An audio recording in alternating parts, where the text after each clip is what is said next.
حضور صلی اللہ علیہ وسلم جب نکاح کے موقع پر مبارکباد دیتے تو فرماتے، اللہ تمہیں برکت دے اور تم پر برکت ڈالے اور تمہیں عافیت کے ساتھ متفق و مجتمع رکھے۔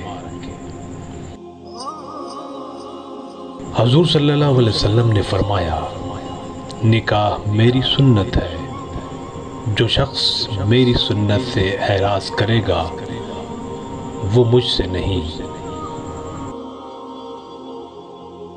حضور صلی اللہ علیہ وسلم نے فرمایا، جس نے نکاح کیا اس نے آدھا ایمان مکمل کر لیا۔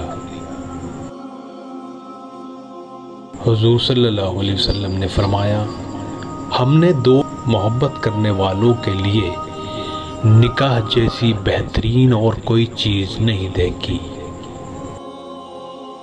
حضور صلی اللہ علیہ وسلم نے فرمایا، سب سے زیادہ بابرکت نکاح وہ ہے جس میں خرچ کم ہو۔